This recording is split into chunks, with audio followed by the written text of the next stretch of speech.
Dr. Indira Parekh,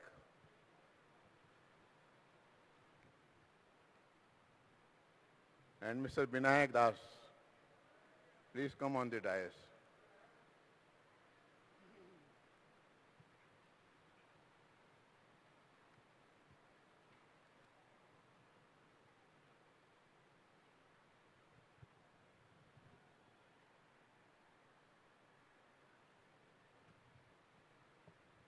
Somebody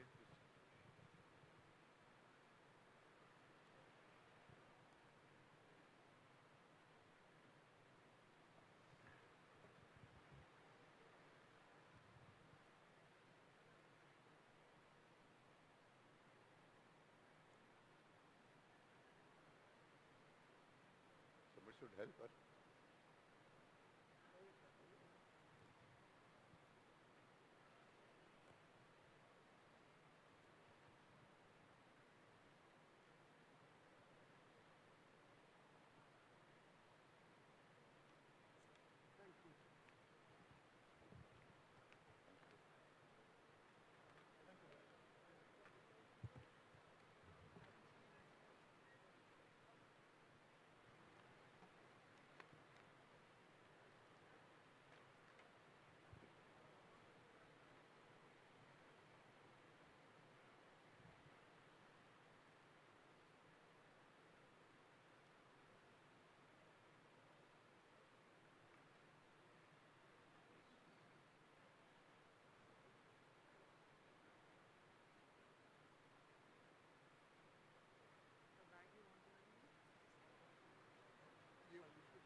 The first presentation for today is by Mr. Sandeep Rege, and he will be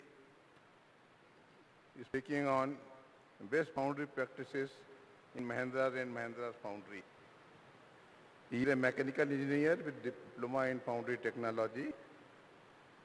He has over 35 years of experience in the field, and he has a wide experience in the heat treatment. He is a subject matter expert of heat treatment in Mahindras. He is a very active member of ASM and IAF, and he is a Six Sigma belt. So I present to you Mr. Sandeep Rege. Mr. Sandeep Rege, please take over.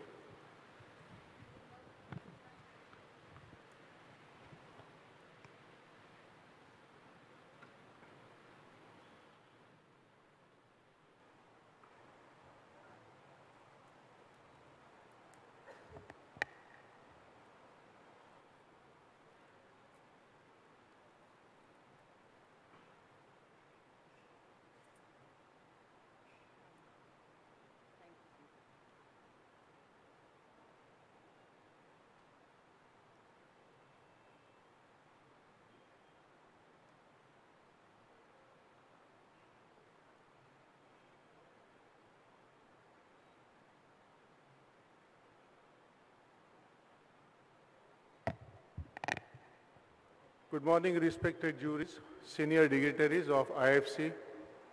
Ladies and gentlemen, I am Sandeep Rege, heading Foundry and Heat Treatment of Automotive Division, Kandivali Plant, Mahindra and Mahindra. I welcome you all and take you through the case study on innovations and developments in foundry processes of our foundry, Kandivali.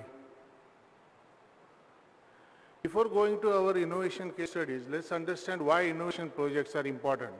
And all of us know India ranked 5th in GDP in the world and on its way to 4th. If we correlate GDP growth and the global scenario of innovation and manufacturing index, India ranked 52nd and 30th position respectively. To become part of top 10 in both these indices, we need to lay our focus on key thrust parameters of fostering innovation, leverage human capital, promote sustainable development, and protect intellectual property. Our case study is aligned to this. A brief overview of our foundry, Grey Cast Iron Foundry, commissioned in 1971, producing complicated castings of cylinder block and heads. We have won many IF prestigious awards of IF, like Best Foundry of the Year, Green Foundry of the Year, Best 5 Years of the Year, and Best Kaizen. And we have also very recently won Quality Sustainability Award at international level. In this cost competitive era, manufacturing a cost competitive product is really a challenge in foundry industry. Yield improvement has always been a priority to become cost competitive. So our first case study is of yield improvement of our cylinder block. Our team took this challenge and left no stones unturned to improve yield by modifying the gating system. So finally, we received 3 kg of metal and it helped us to improve our yield by around 2.5%. Second case study, where the innovation for improving the productivity. In before condition, the vent drilling of HPMA was done manually. It was also 8,000 vents per shift was also working on this fatigue of our people. So we thought of something else which we have to do. And we have worked with one of the supplier and which helped us to improve our auto poking system and which has helped our productivity to improve by 50%. And the casting defect was reduced which was due to the mold sand, metal rod formation, etc. And this has been patented product. In this case study, which is third case study, thyristor heating system on core shooter. Earlier there was a conventional contactor type system which was getting on and off when it was getting lower and at the upper specification of plus minus 10 degrees centigrade. This was also yielding the heater life. And because of this, the life of the heater was also going up, going down, and it was reducing our energy, increasing our energy consumption.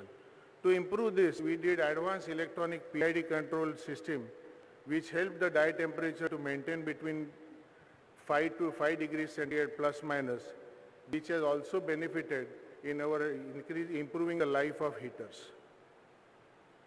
The case study of number 4, which is mist and cool type dust separation system on sand plant. The foundry sand plant area which we have has the higher temperature of around 60 to 70 degrees centigrade usually. Because of this open type of belt conveyors and operational limitations, resulting into the moisture reduction of around 0.5% from the sand mixer to the molds where we were making the molding line. So this mist and cool system helped us to improve our system and reduce the ambient temperature considerably, with also helping us sustainable development, where the dust of the sand plant used to get settled and the area also was clean. The nozzle design modification, which was done from taper to inverted taper, this is under patent, so I cannot divulge more of this thing about it. But this has helped us to improve save our opportunity cost of around 7.2 crore, where the mold, this changing of this, our VAT nozzle was taking a longer time. From 75 minutes, we have brought it down to 26 minutes, and which has helped us improve our mold OLE, that is this efficiency of the molding line. This has also helped into reducing our energy cost. We have won our internal driving positive change Mahindra Rise Award where we have competed with the all six plants of auto sector, which has helped us get this prize. Apart from these innovative case studies, I will share some of the technological upgradations done in our foundry related to Industry 4.0, leveraging the Industry 4.0. First digitization project we have implemented was Foundry EMS board. Earlier, the operator used to take all this data manually and writing down in the register and then entering into PC, and It was taking long time and also the decision making was tough. This EMS dashboard has helped us to improve our decision making and helped us to, it also threw up a lot of things which we could improve. First of such kind is a furnace cold start optimization. This improved has thrown up that we have a metal which is 15 minutes which is getting hold up before the pouring, which was also eating our energy. So that we have worked on, and because of this EMS dashboard, we could work on it and reduce our energy consumption for 15 minutes every charge. Second, another observation of EMS dashboard was that the high energy unit consumption at press pour furnace to maintain liquid metal of 1450 degrees centigrade due to conduction heat loss through the refractory walls of press pour, leading to higher temperature of wet body to the tune of around 200 degrees centigrade. We introduced our refractory brick lining along with the existing lining material. As a result, wet body temperature went down to by around 50 degrees centigrade to 150 degrees centigrade, and it helped us to improve electrical energy. The technological upgradations did not stop there. We also started it in core shooters, where the machine and process parameters were being monitored. We started monitoring on this. We connected this with our FX5 series Mitsubishi HMI, where all the machines and process parameters monitoring, like online, die-life monitoring, energy consumption monitoring, hourly production monitoring, hourly rejection monitoring, phenomena-wise and product-wise rejection monitoring, breakdown time monitoring, and lastly, online die temperature monitoring, which has helped us in many ways.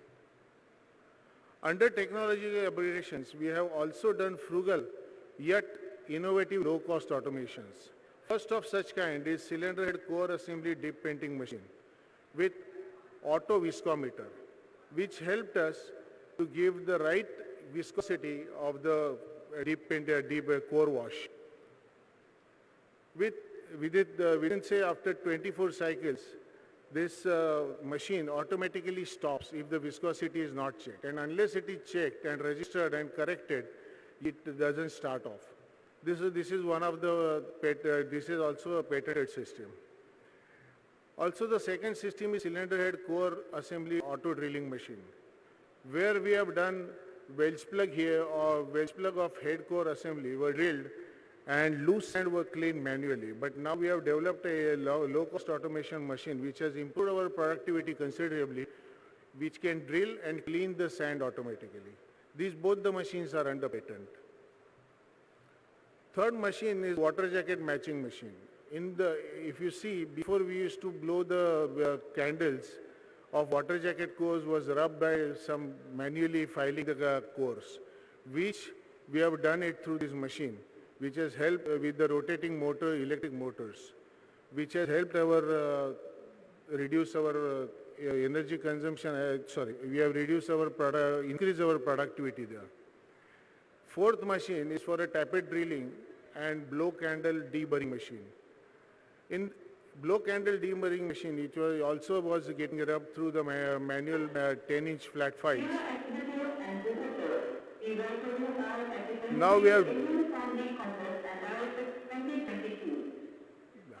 Now we have designed and developed a low-cost automation.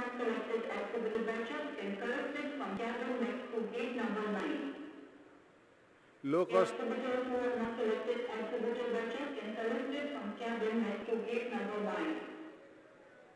I'm sorry, if you could do something about it. Yeah.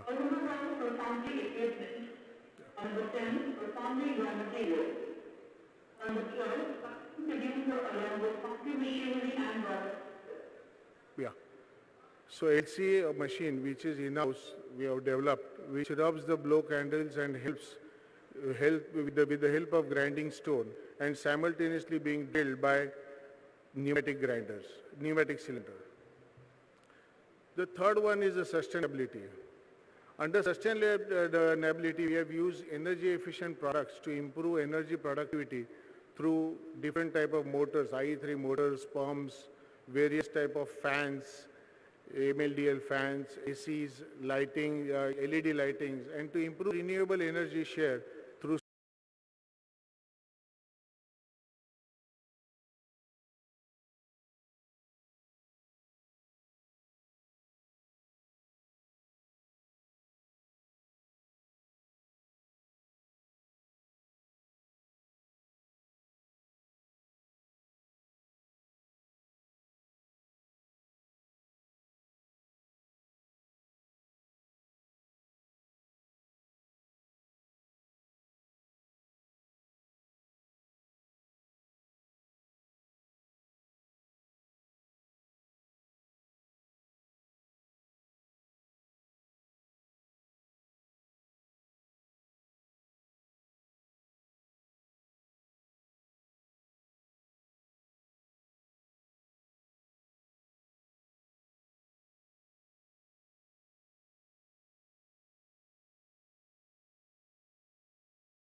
one is reactive approach, second is proactive approach, and third is building safety culture.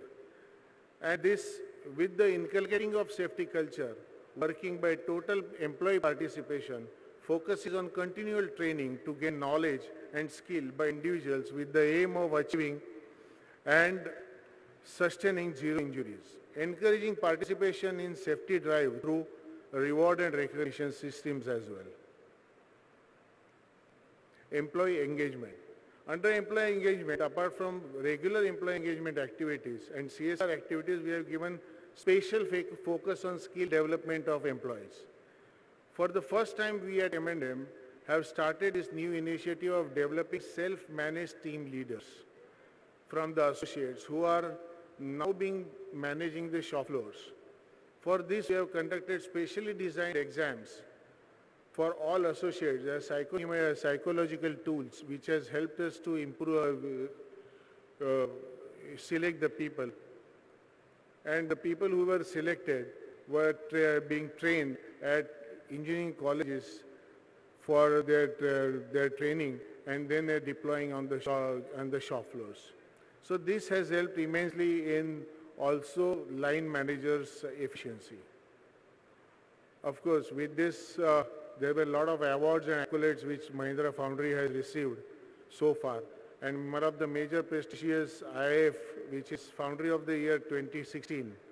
Second was at IMTMA Productivity Champion 2017, Quality Foundry of the Year Award 2019, IMTMA Productivity Champion 2016, IMTMA Productivity Champion 2018-2020, Green Foundry of the Year, 5S Excellence Award for the Foundry, and the Mahindra Group Sustainability Award 2021. With all this, we have definitely got improved from by very great extent. And the productivity of white collar has gone up to 800 tons per man per year. Warranty failures have gone to zero. Productivity of blue collar 80 tons per man per year. Injury rate zero, zero reportable, zero non-reportable, and zero first aid injuries for the last 5 years. Space productivity 0.43 square meter per ton. Overall plant efficiency 86%. Casting rejection at customer end 0.85, and casting yield is 78 going toward 80 now. Thank you very much, and the forum is now open for question answers. Thank you, Mr. Rege. Now the topic is open for questions. Maximum 2 questions we can entertain. So from the audience, please.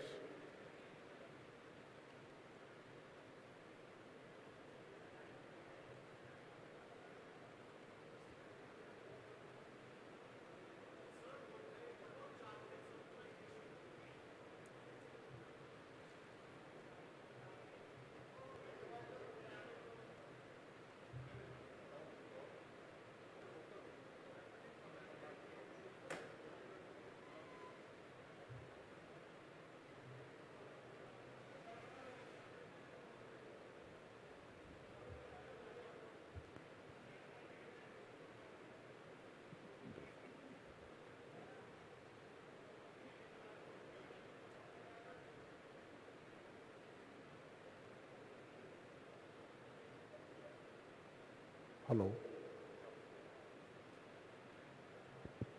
Hello. Mike. Thank you, sir, for the talk. That was very enlightening. My question is very specifically, I could not see any measures in the optimization for the charge mix. Right, I mean, there's a lot of mathematical as well as metallurgical optimization that we can do, and can't hear. Okay, I'll speak loud. Sir, thank you for the talk. My question was about charge mix My question was about charge mix optimization. Right. I mean, there is a lot of parameters that we can do with mathematical optimization of the charge mix in terms of the cost of the materials as well as the thermodynamic properties of the materials, so that we can calculate the theoretical electricity cost. So what are your initiatives to optimize the charge mix on a regular basis, because there are these multiple parameters, number one, and number two, there is volatility in the price of raw materials which changes the optimum solution. Yeah, so that's where the agility comes in. So what we do is, with the help of daily work management, we know that what is the price of the material for the day, right? So what we do is, what is the input cost with the different materials? And these materials are changing so greatly every month, every day. The cost of materials goes up so daily. So we calculate that how we can work on the prices. And we calculate the prices of the charge mix. And then we do it with the cost in focus. Sir, any patented computational model that you guys are learning? I mean, I saw the other things were patented, so. We are working on it. We are working on it. We'll come out shortly for this. And we'll, of course, try and patent it. We come to a close of the session, and I will request our Dr. Sinha to make a memento presentation to you.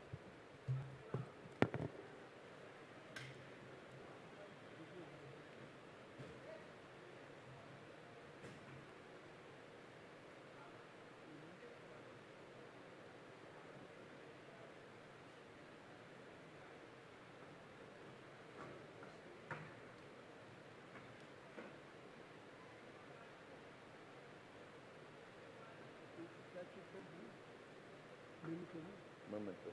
Mr. Rege.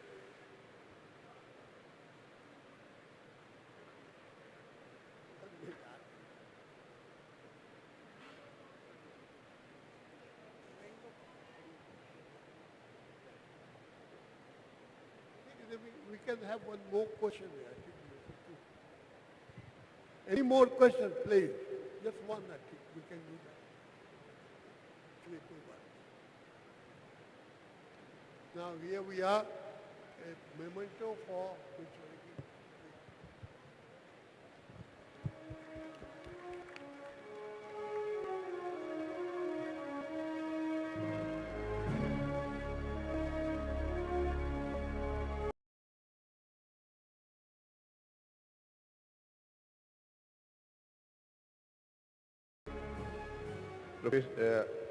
Madam Jaya Dave, you know, in running the foundry, the human resource is one of the most important aspects, and how to retain our trained and useful employees is something which all of us are troubled with.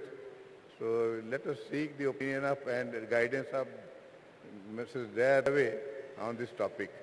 Mrs. Jaya Dave.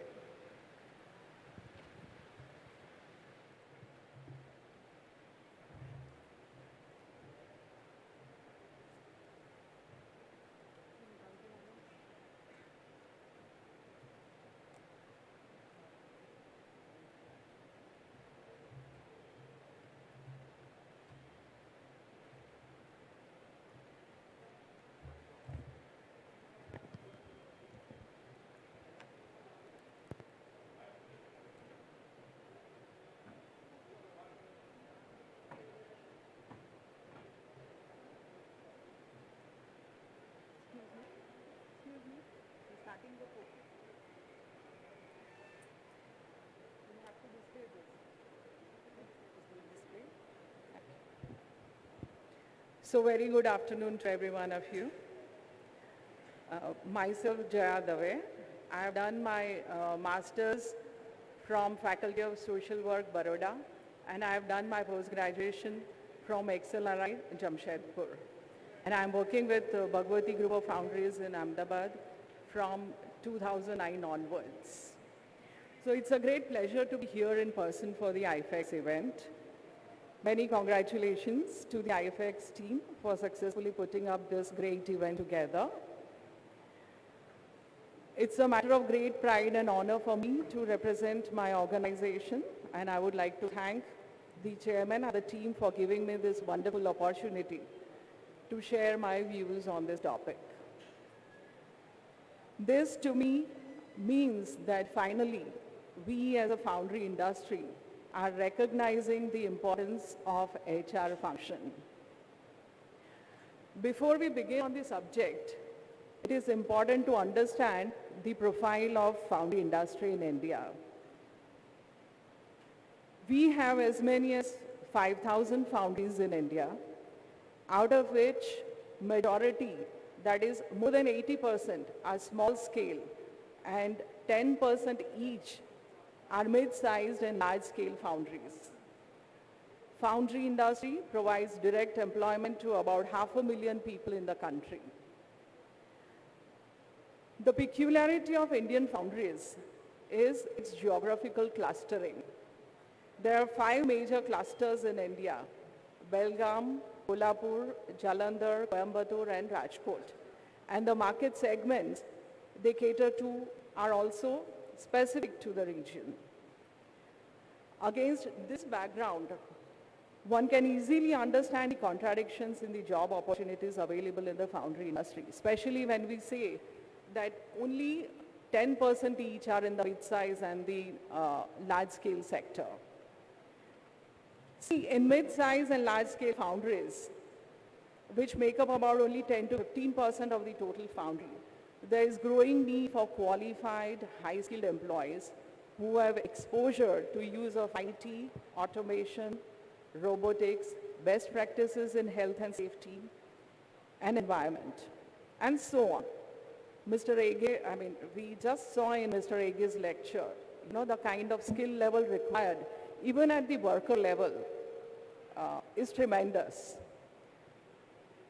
So in such foundries, the workforce required even on the shop floor would have to be literate, maybe at least an ITI or ability to read, write, and at least potential to get trained up. Whereas the smaller foundries, which make up about 80% of the total industry segment, which may not be so mechanized and would be labor intensive, would require hands on the shop floor. Workers who can actually carry out the shop floor activities manually, and also the supervisory group who are great in people skills, who are great in managing teams. The purpose of giving this background is to understand that any policy of any HR activity, be it for retention or any other, will have to be tailor-made for the organization. One needs to customize it, looking at the need of the organization, how the culture of the organization is, what is the geography of the organization. It cannot be a cut-paste tool and one size fits all. Against this background, let us go back to the subject. I'm reminded of a statement made by Sri Sadhguru in one of his conversations with Dr. T.V. Rao, who is a pioneer of HR domain in India, that human is not a resource, it is unlimited possibilities. I repeat, human is not a resource, it is unlimited possibilities. It is not one of the four M's, it is one of the four M's with unlimited possibilities. This statement has made such a deep impact on me and has stayed on with me from the moment I heard it. When we talk of humans, we are indeed talking about unlimited possibilities. They are the life and blood of an organization, and we really need to nurture and take care of them. So before understanding what employee retention is, we need to understand what employee turnover is. Employee turnover is a situation where employees exit the organization, maybe voluntarily or involuntarily. They are relieved by the organization or they retire. Whatever the case may be, it affects the organization most of the times in negative, in terms of cost. Turnover is higher, especially on small and mid-sized foundries, as departing employees may be only one possessing a particular skill or a knowledge. So turnover is tougher in such foundries. They may not have internal pool to cover up lost employees' work. They may not have a replacement available. They may have fewer resources to cover the replacement cost. So employee retention strategies, they focus on avoidable voluntary turnover that is detrimental to the organization. Let us quickly have a look at what are some of the reasons why an employee leaves. To begin with, it could be personal reasons, work-life balance. There are a number of reasons for leaving a job that have nothing to do with the employer, such as the person might be required to relocate because of a family issue, health reason, career change, and so on. As I mentioned earlier, that one of the peculiarities of Indian foundry industry is its geographical clustering. One can source foundrymen from one of these 5-6 geographical locations. What I have experienced is that the employee may change the job for better profile, better pay and benefits, but if he is not able to shift with his family, because the children might be in crucial years of education, there are old parents to take care of, they don't want to shift from their native place, he stays away from the family, and it is not always possible to travel back and forth to be with the family. It is expensive, time-consuming, and of course very tiring. If he is not able to manage this stress, he leaves the job. And if the organization is not able to take care of the crucial stage, this phase of the employee, then the organization might lose that employee. Incompatibility, work relationships. Incompatibilities between employer and employee, which can be traced back to poor hiring processes and decisions, are a common and largely avoidable reason for turnover. If someone leaves because of their boss, there is a failure in the company's hiring process itself. An employee didn't get enough exposure to their boss during the process. Or alternatively, if there is a history of employees leaving, then their boss was the bad hire in the first place. Sometimes it can be lack of opportunities. Employees who see a lack of workplace development, career path, may leave to gain new experiences and better career mobility. And of course, financial reasons, better pay and benefits available or elsewhere are always a strong lure for employees to leave an organization. So, what is employee retention? Employee retention refers to the policies and processes involved in making employees stick to your organization for a longer tenure. It can be expressed as your organization's ability to retain top talent. It's an attempt to make your skilled and committed employees stay longer with your organization. Employee retention policies includes policies on compensation, employee engagement, performance, recognition, and so on. Employee retention in foundries, especially, has become a matter of concern for most HRs, especially with the heightened competition for talent in the market and the increasing job hopping nature among employees. Like everything, retaining employees is a process. It doesn't start when you get word that someone wants to leave. It has got an arc, starting with talent acquisition through to how you integrate the employee within your organization culture through various engagement processes, and it eventually ends with exit interviews and offboarding. Okay, let's quickly look at what are some of these strategies. Talent acquisition. The reason that the right employee retention strategies start right at the hire is because obviously if it is the wrong fit from the get-go, even if that person is brilliant, it's a doomed partnership to begin with. One needs to give a realistic job preview to the potential employee. It gives the potential employee a good idea of positive characteristics and the potential challenges associated with the job, as well as clear details of performance expectations and the company's management processes.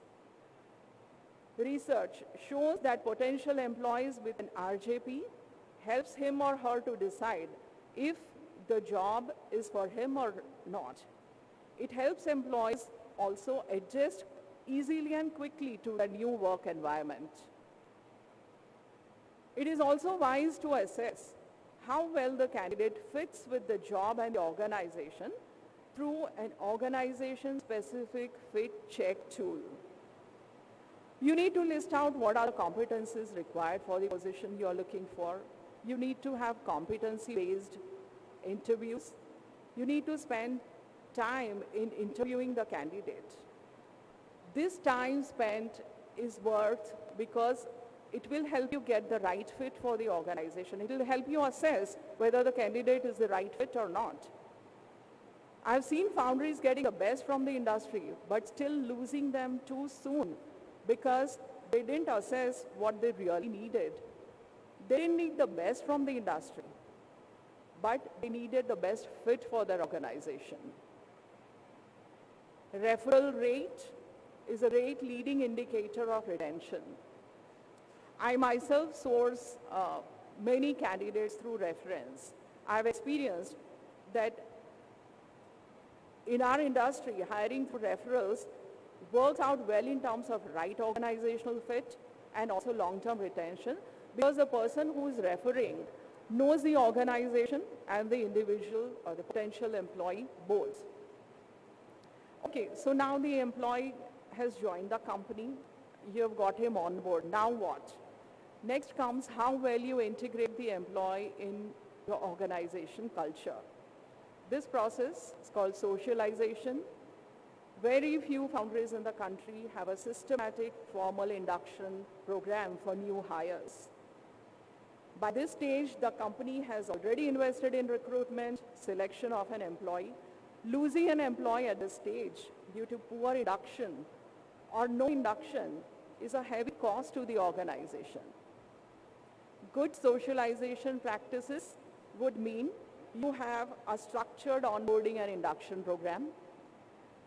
You assign experienced organizational insiders as maybe mentors or trainers. You give new hires positive feedback, and generally, the manager who is responsible for that employee spends a lot of time with that employee in settling him down, making him understand the processes, people, and the challenges involved, scope for improvement, and making him comfortable, settle well in the role. Training and development. Research suggests that those who receive more training are somewhat less likely to quit than who receive little or no training. Future growth opportunities is one of the important considerations in taking up a new job. Continual training can take care of this aspiration as the employee gets to upgrade his skills and knowledge, and also growth opportunity if there is a suitable opening within an organization. And of course, organizations that fail to offer competitive salaries are at a disadvantage to attract or retain talent in the competitive market. Every organization needs to have its own rewards retention strategy. Research suggests several approaches. One of them is to lead the market with respect to rewards. However, it needs to be consistent with the organization's overall strategy and HR strategy. Other options could be linking pay with performance, linking rewards to retention, tailor rewards to individual needs, and so on. The organization needs to figure out what works best for them. Supervision. There is a popular maxim that goes, people don't leave jobs, they leave their bosses. Research supports this claim. The quality of interaction between the employee and his boss, fair treatment by the supervisor, etc., are all linked to employee retention. It is observed, especially in foundries, that individual contributors are made supervisors and managers without proper training or coaching. However, there is no guarantee that a good technical person will become a good supervisor too. Such people fail at handling team members, thus it affects your employee retention. Employee engagement. One study suggested that highly engaged employees were 5 times less likely to quit than employees who were not engaged. Highly engaged employees are satisfied with their jobs, they like their jobs, they take pride in their jobs, and believe that the employer values their contribution. We saw in Mr. Rege's lecture, how well they have defined the employee engagement calendar. Every HR should define their employee engagement calendar beginning of the year so that the employee knows what to look forward to during the year. Role of HR is becoming more and more crucial in the foundry industry. We need to realize that people processes are becoming more and more crucial, and they need to be handled with proper methodologies. They have a science and proper process behind it, like how you have for any other technical process. Foundries need to have a qualified HR. It is an investment, it's not a cost. They need to train all their managers in basic people processes like interviewing skills, induction training, identifying training needs, giving performance feedback, and so on. All managers, we need to remember this, all managers or all team leaders are HR managers first, and then whatever their function is. Also, as a long-term retention strategy, foundries should hire local youngsters, train them, and make them future ready. The key for hiring here should be, you hire for their attitude and train them for skill. I myself have done it in 2 of my plants. We have successfully done so for few of our supervisors and even workers. In the end, if you have thrown money, resources, and support at a retention problem, and it's still not any closer to resolution, the last best alternative is accepting people will leave. Take a proper exit interview and do the offboarding. Exit interview are a great insight into where you need to tweak into your policies or methodologies. The takeaway, like a good story, employee retention has a beginning. It begins with the right hire. You integrate the employee in the company culture and he stays on. And if the inevitable happens, then accept that people will leave and transition out. Thank you. I have a 2-minute video. Can somebody please help? In the last second slide, it's a 2-minute video which beautifully summarizes the essence of employee retention. Yeah, this one. This was widely circulated on WhatsApp, but it is very apt for this presentation. Yeah, can you play this? Please go up. Yeah, you will be able to play. So the bigger challenge for us is how do you retain people? Because many a times the freshers, when they come in, within 6 months, 1 year after you train, they leave. Yeah. So that has been a big challenge which we are still trying to address. We are thinking of looking at some kind of a retainership, at least 3 years. Won't So- work. Huh? Won't work. I don't know. So I'm I'm just saving you time. Yeah. Okay. Fine. So that's why I was just trying to figure out how do we do this. So I want you to understand this. The world of business has seen 3 generations.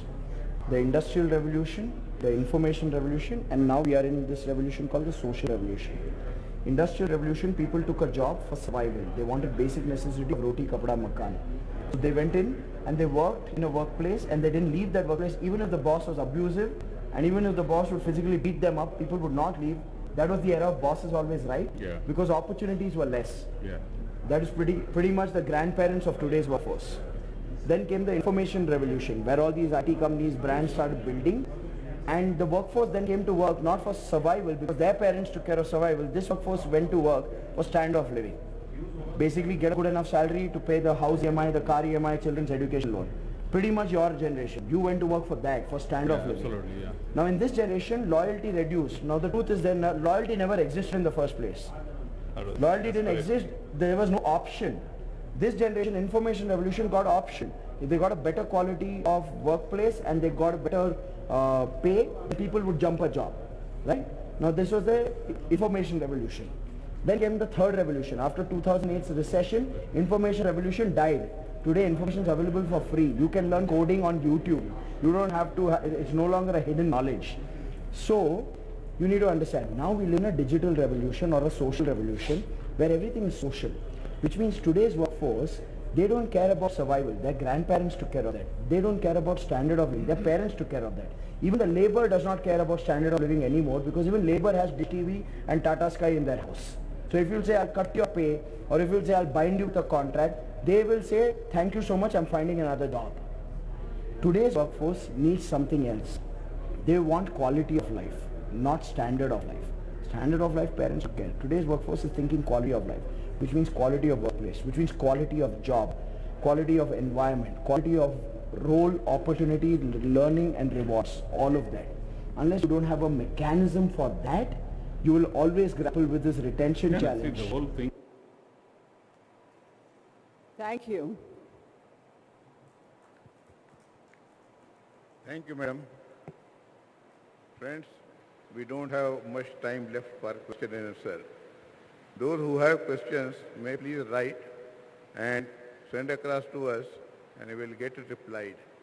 Now I request Dr. Sinha to please hand over memento to Daya madam.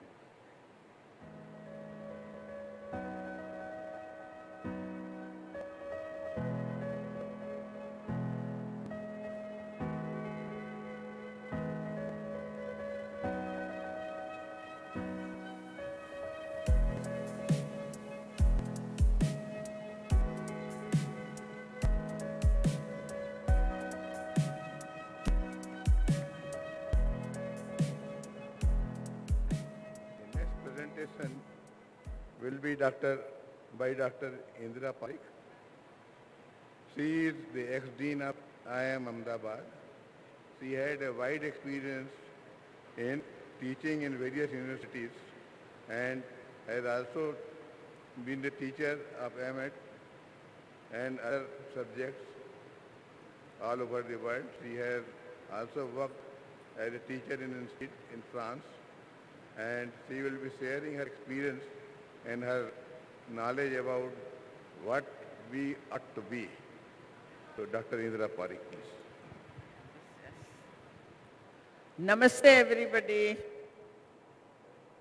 I am taking the privilege of sitting and sharing because last week I was in Indore giving a talk to school teachers.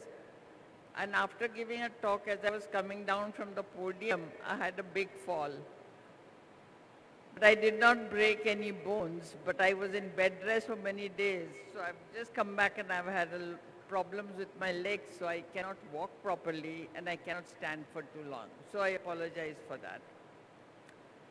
Mr. Chairman of the panel, my co-speakers on the panel on the dais, I would like to thank Mr. Subodh Panchal and his team for inviting me to this conference to share my ideas, and to my audience who is sitting quietly and listening. My presentation is on how to make an enterprise transform into a unicorn. Now, because of the time, I'm going to show you one slide. This slide. And I have a paper, but paper can be circulated later.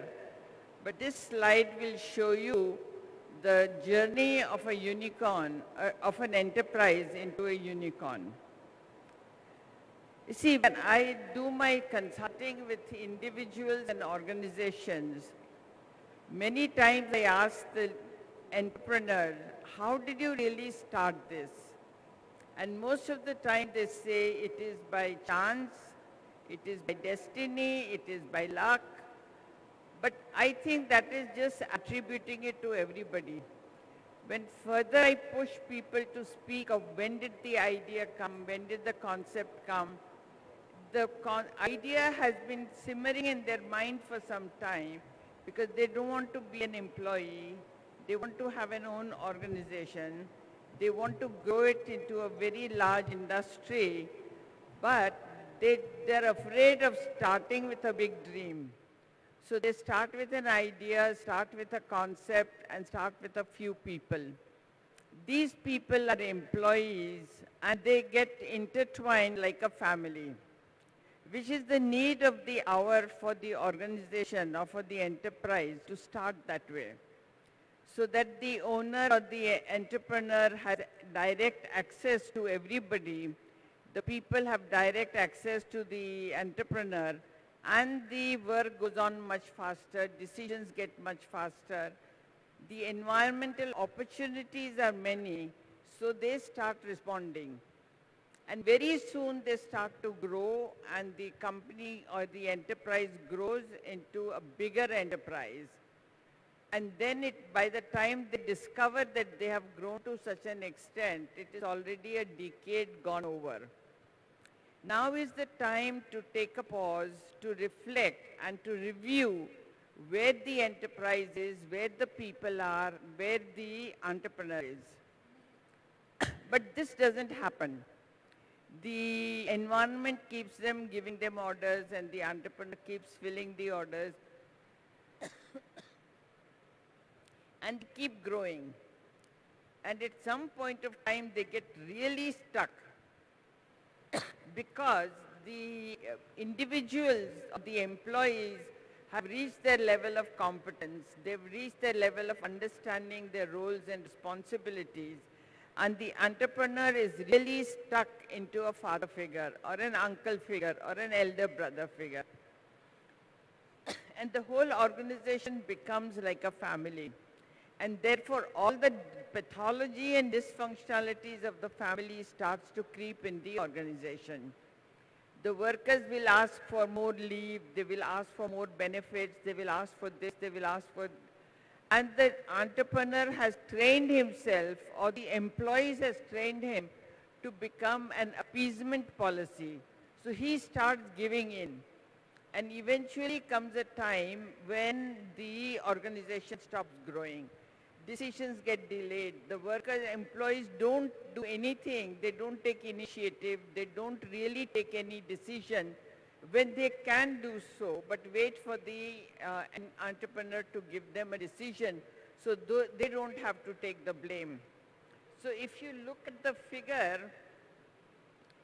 the environmental opportunities give them all the spaces, all the possibilities, all the probabilities, and all the potentials of growth. But the internal environment starts to become stifled. They become quite restrictive because the employees have not grown, neither has the entrepreneur invested time, energy, and upgrading their skills, upgrading their perspectives into helping them grow to take bigger roles and bigger responsibilities. So opportunities in the environment are there, but the inner challenges, inner organization becomes quite challenging for organization to move. I was just helping out an organization and I kept telling the entrepreneurs, see, you are not trusting people. He says, no, no, ma'am, I'm trusting all my people. These are old people. I said, no, you are wanting that they come and ask you every single small decision. And when they do and you are out, it gets delayed by a week, by 10 days, sometimes by a month. That's an invisible waste of time, energy, decision, and growth of the organization. So he said, what is really invisible waste? I said, if you don't take a decision and they have to wait for 15 days, the production gets stopped.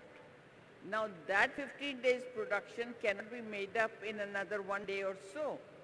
So that's an invisible waste of 15 days of production, and therefore your marketing, and therefore your sales, and therefore your receivables. Now, but he says, they don't know. They are comfortable asking me. I said, they are comfortable, but you are comfortable of seeing that you are the king, and they have to ask you everything. So at such a point of time, the role of leadership has to change, the role of employees has to change, and it actually doesn't change. Then when I asked him, you are now 10 years old, what is your next vision for next 10 years? He said, what is a vision? I said, vision is something which you start looking beyond the horizon to say what you are going to do, what you have not done so far, and what are your dreams and aspirations. Then the leadership says, how do I have dreams when there is no reality?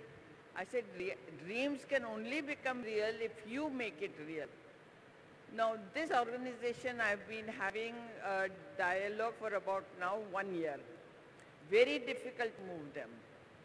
But I'll give you another very positive example. In 1996, I had a woman managing director in a manufacturing unit. So she came and said, Indira, please help me. I need to grow my organization. So I said, you must do what I tell you to do, or what I at least ask you to do, given what your organization is. She said, okay.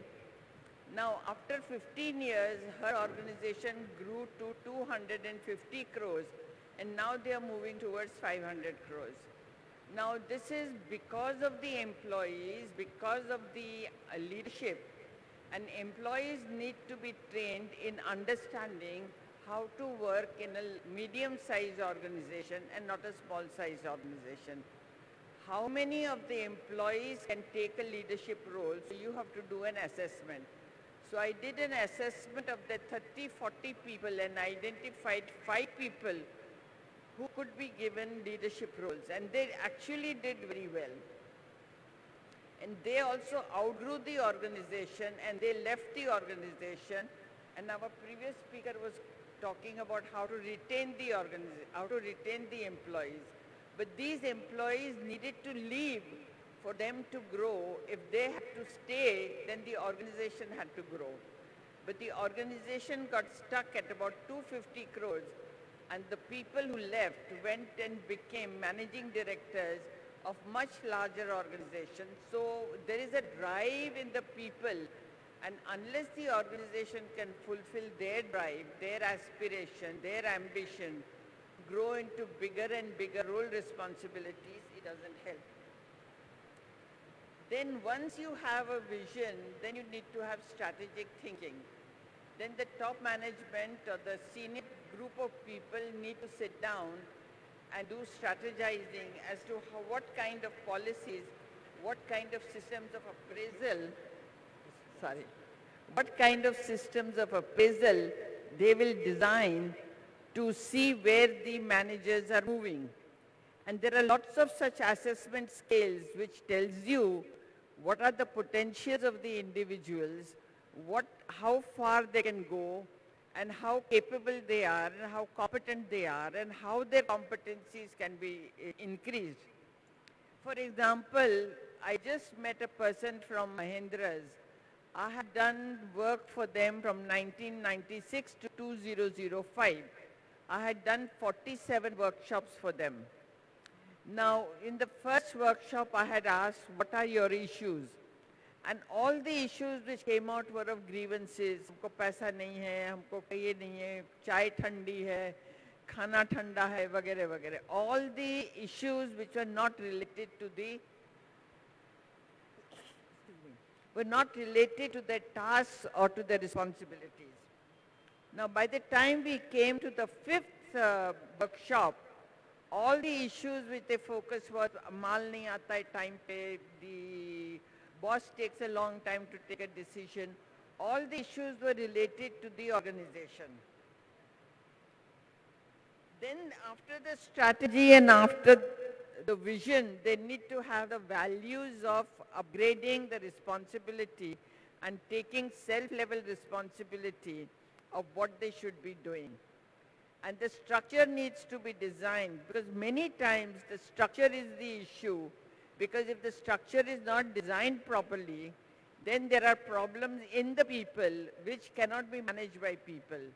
So one has to look at the structure, one has to look at the systems of appraisal, whether the appraisal is inclusive of what is being rewarded, whether adequate rewards and punishments are given. See, if we become a family, we don't punish. We say, chalega, chalega, chalega, and very soon the employees get used to saying everything will chalega here. So one has to be disciplined and one has to exercise authority, and the policies have to be such that policies have to be followed regularly. And the processes of the organization in terms of transparency needs to be very clear. I'll give you one example. In my, it is an academic example, but it applies to an industry also. When the appraisals are being done, in my, when I was in Pune and started FAME, first the appraisals are based on, yes, he teaches well, she teaches well, the feedback is good, but the responsibilities taken were very few. If you give independent responsibilities, the faculty would come every few hours to consult and say, I need to have this decision. Now, I had set up committees, and I told the committee, you meet together with your committee members and come back with a recommendation. In half an hour, he came back with a recommendation, and I said, is it your recommendation or is it the people's recommendation? He said, no, it is my recommendation. I talked to the people and they all agreed. I said, no, the meeting has to be held and you need to discuss these issues. But Prof, it will take such a long time.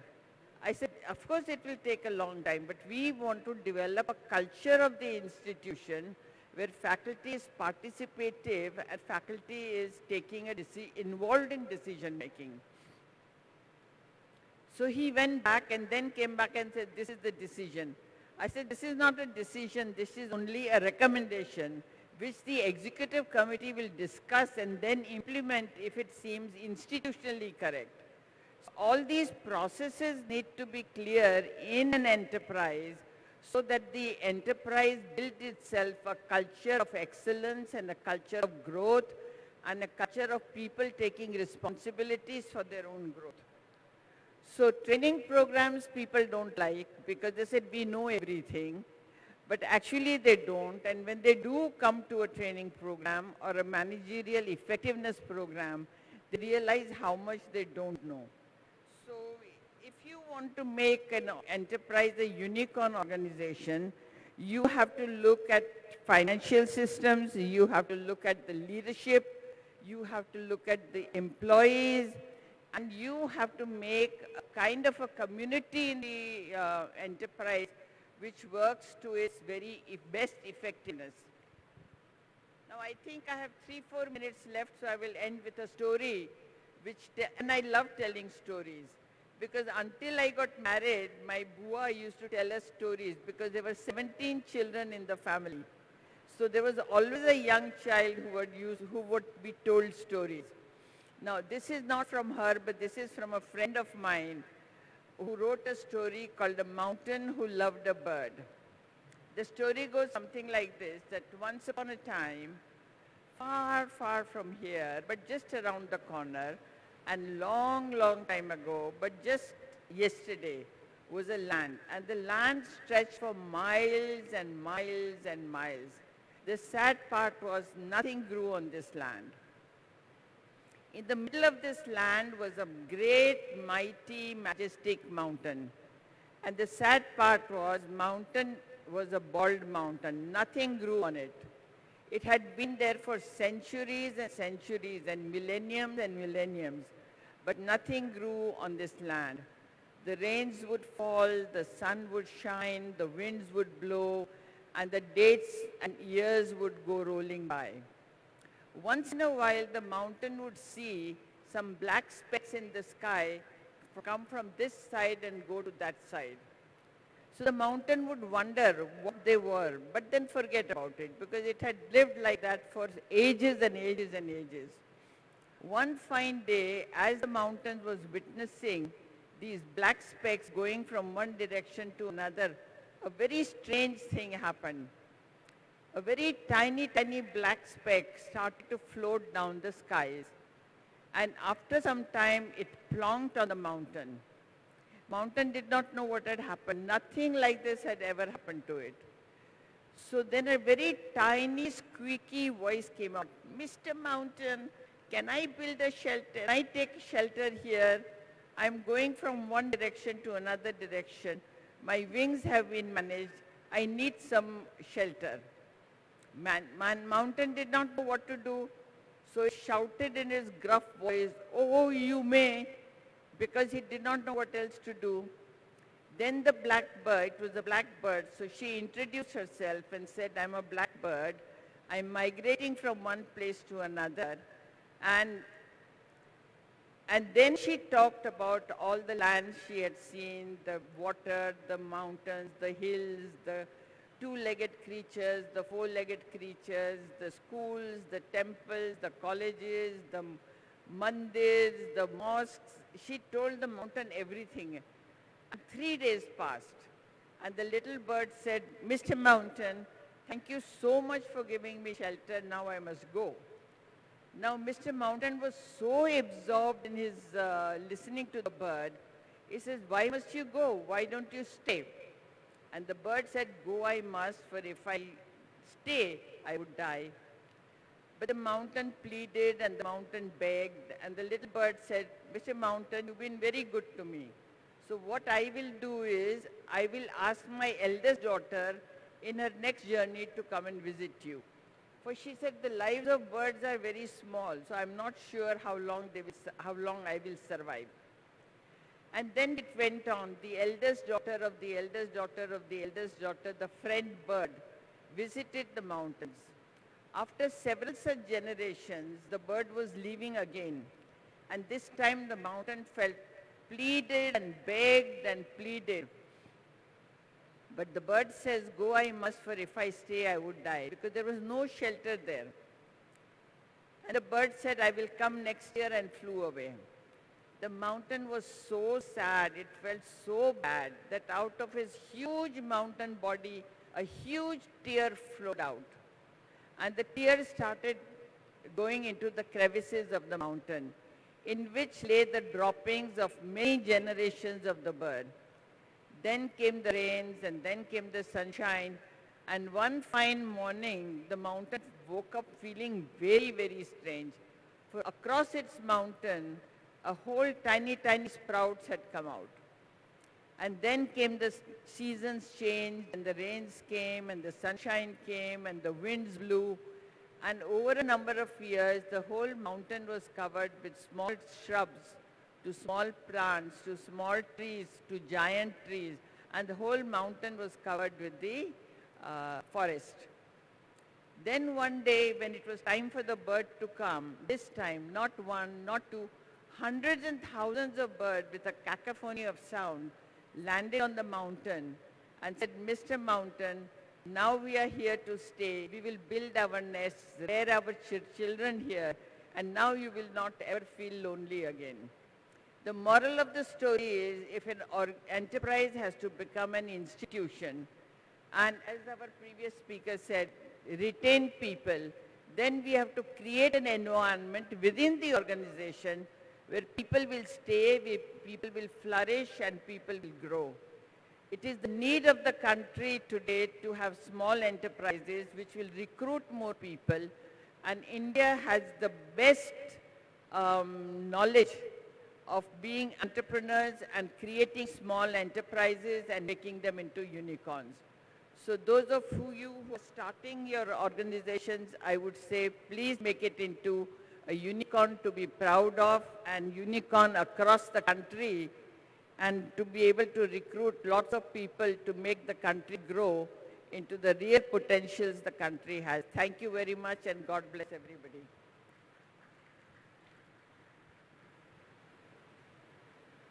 Thank you, Doctor, for a very interesting, lucid and useful presentation.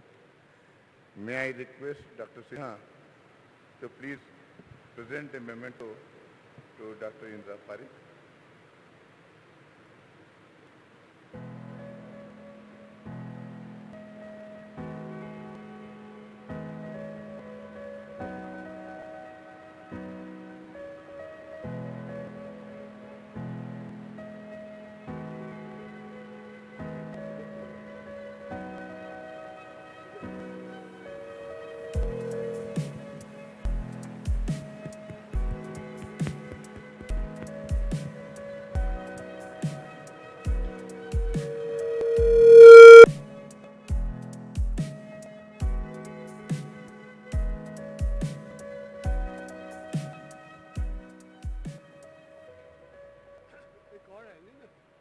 One more speaker.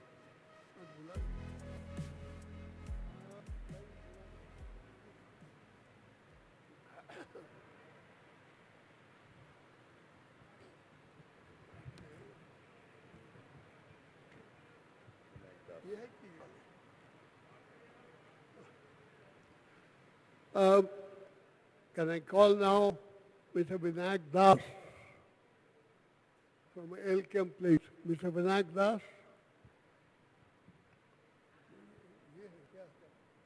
Or Mr. Subramaniam? I'm the one. Achha. He is going to talk this. You are Mr. Das. Right? Now you want to... Please go ahead and speak up.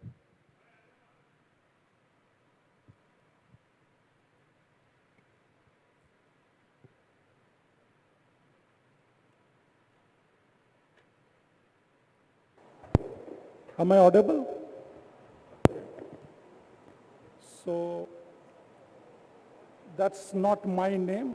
My name is Vinayak Das. So there has been a last moment change, so I am here to present. And what we are trying to do is to get back to the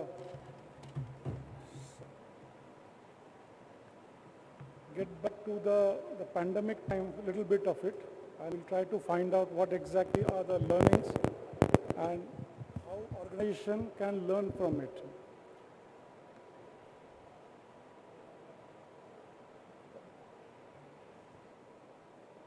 So, first of all, thank you, Chairman, sir, the IFC board members, IFEX team members, my fellow speakers on the dais, distinguished guests, and my fellow Foundry men and Foundry women, both.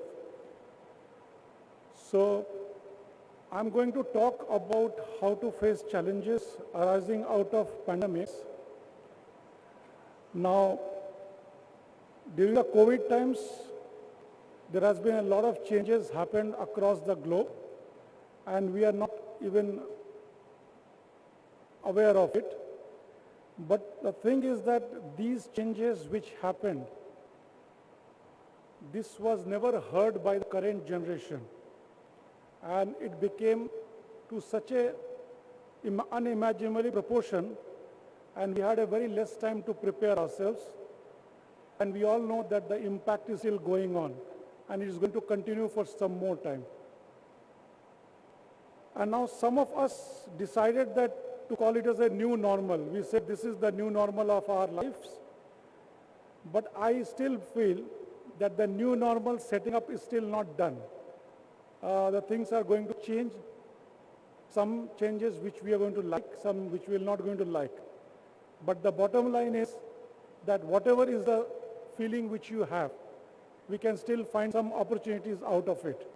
So we are going to talk mainly about those opportunities which are relevant for the business perspective, because the audience here is all from the business side. So I'm going to restrict my talk on them. So this we all know that these are things have happened during the pandemic. There was supply chain disruption. The things have gone out of control. The freight charges has gone up.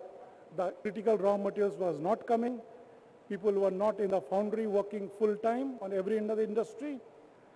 And finally, we started realizing that we have so many challenges around us, which we are unable to manage at the same time. So how do I do that?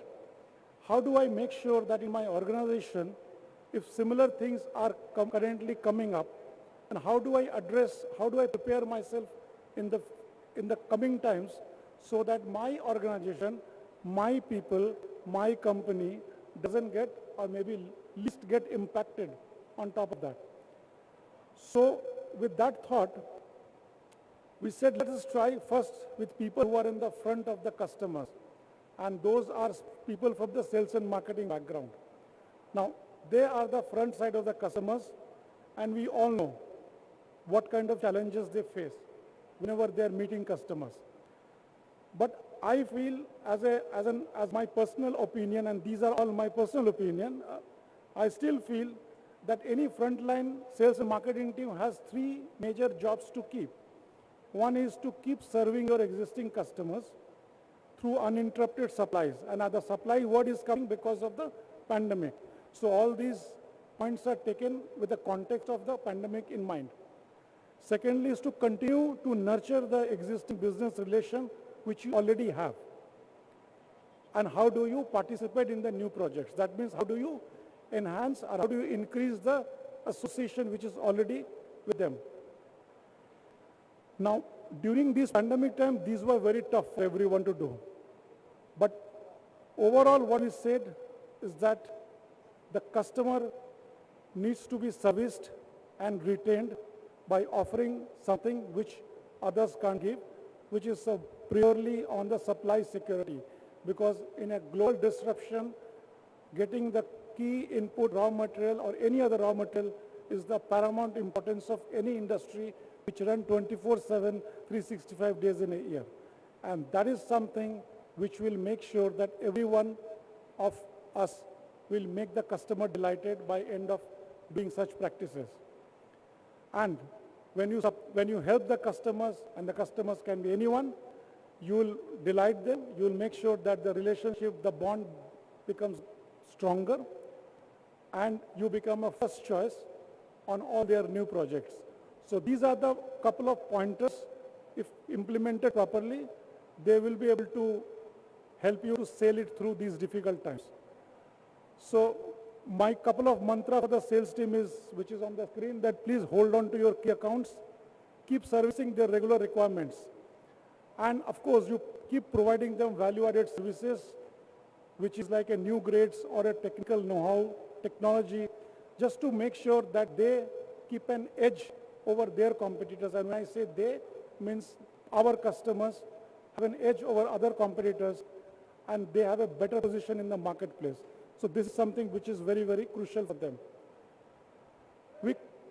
We come to the next point, which is the purchasing and sourcing team. So traditionally, you know, the purchasing team has a one priority to get a product at a discounted market price. That means whatever is the market price, job of the person is to get below that. While this was good till the time everything was smooth. But when the going gets tough, your life becomes even more miserable. So when things become heavier, all the non-serious players, those who fly-by-night operators, they just disappear from the scene. They leave you vacant and you don't know what to do, how to refill your gaps. In order to refill your gaps, you go to the current suppliers who are very, very structured. They want to stay back for long. So that's the time when you realize that these getting associated with a quality supplier or a vendor or a partner is more important than looking to save some few pennies, which you will save anyways, but at the time of losses, they will take away 100x times of those losses from you, whatever you have gained by saving some pennies. So my suggestion to the, and recommendation to the power sourcing team was that just to look for reliable sourcing partners.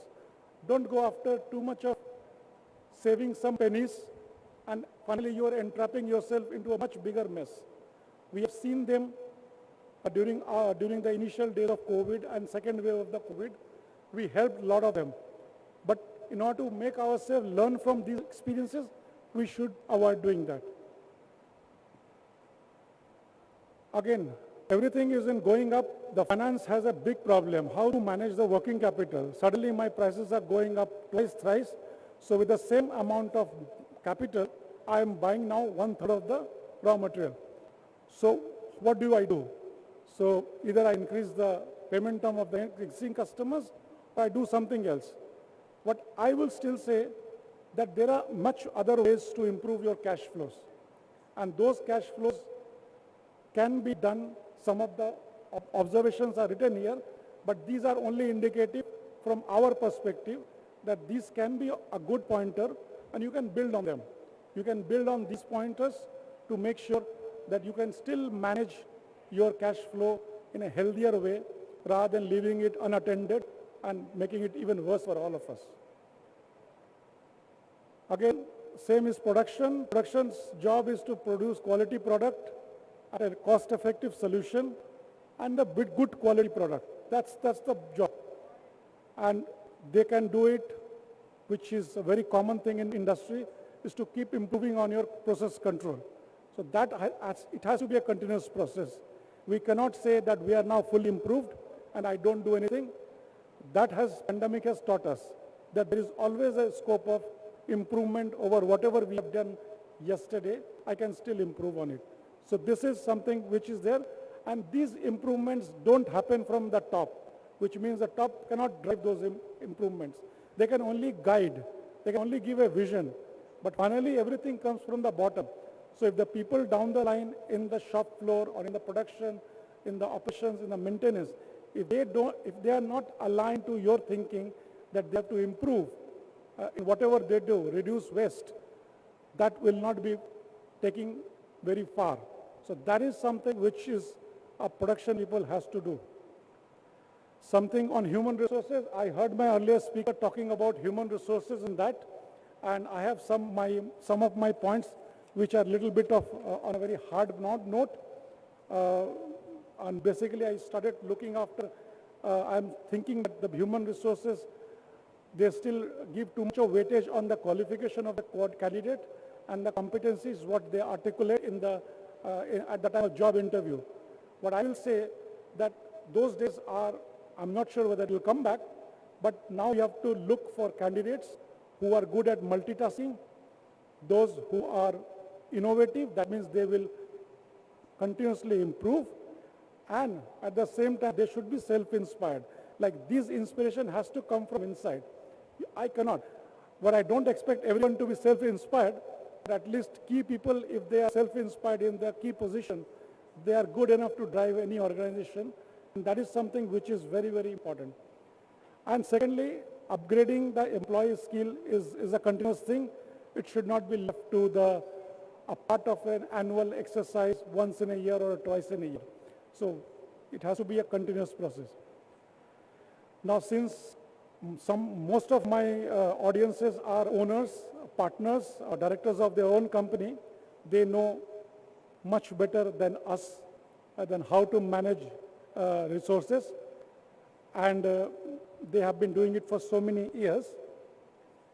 But I would still say that in order to keep your employees retained, we have to first treat them as a real asset. We create opportunities for them. That's what my previous speaker said.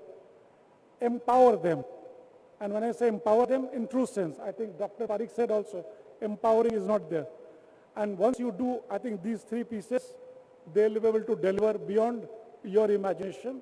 And when I say in a positive sense, they will deliver much beyond that.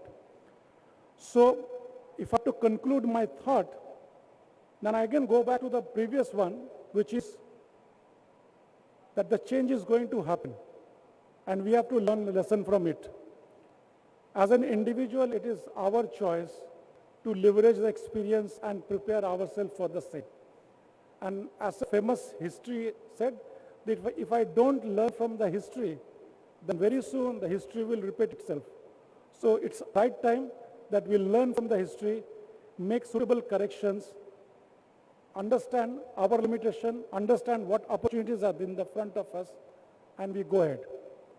Thank you.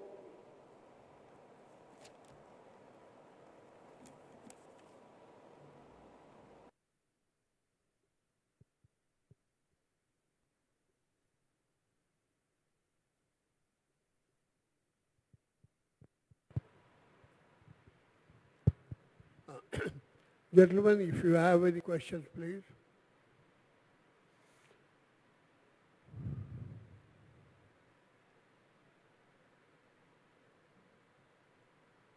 I think I can summarize the things if there is no question.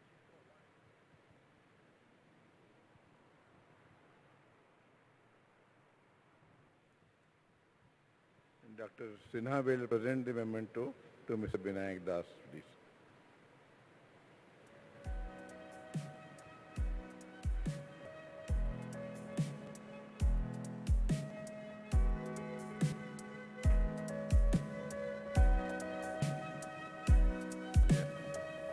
The last speaker.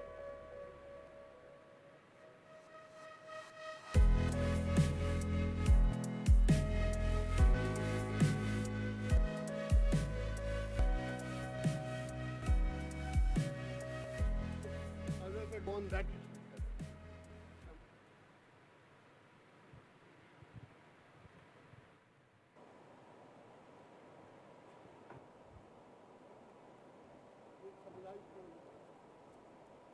the mic is on.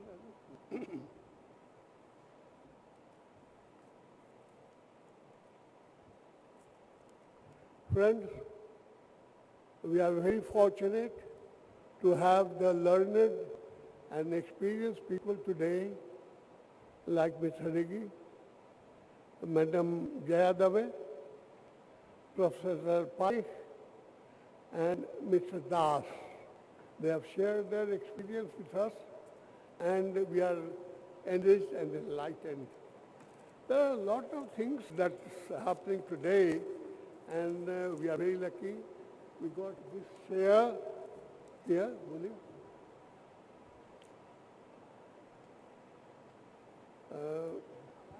नहीं आ रही नहीं?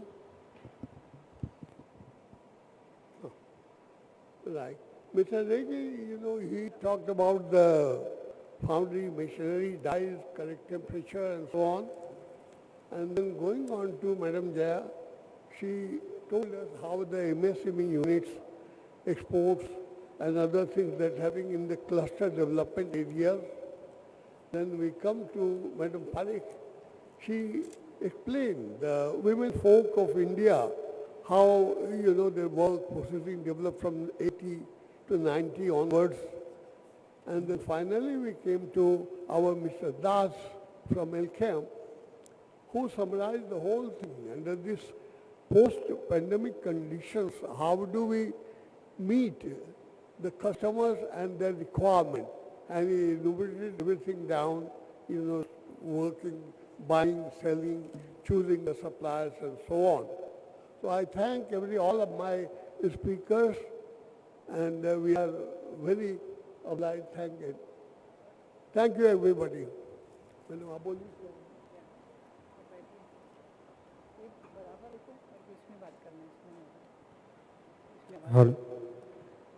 Hello. Thank you very much, all the speakers and the session chairmen. I now request our hall in charge to escort Mr. Amar Patil and also Mr. Velankar, who are our past chairmen. Please, Suresh Chavan, you also come because you are the hall in charge. All of them. We would like to now honor both the session chairmen and request all the speakers to have your food. Have your food and go. It is open, so you can.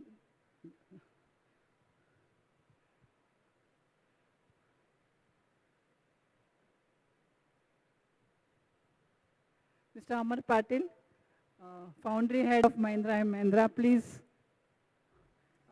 Audia ji. Audia ji ko dijiye.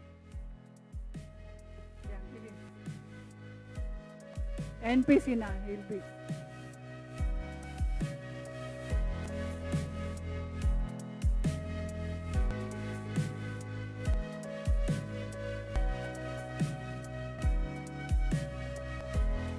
Thank you very much, Mr. Patil. I request Mr. Velankar to honor our chairman, technical committee chairman, Mr. S.P. Audia.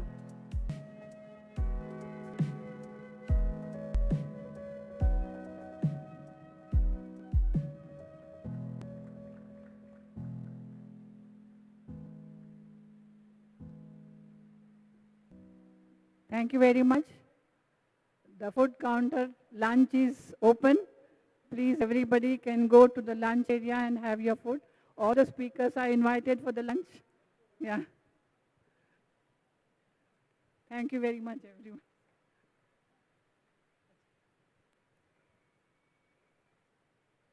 I just wanted to talk to you.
There was one more speaker, Mr. Shumar Singh of Tata Motors, Jamshedpur. Due to some reasons, unavoidable circumstances, he is not able to come today. So sorry for the inconvenience if anybody has come to listen to his speech. Thank you very much.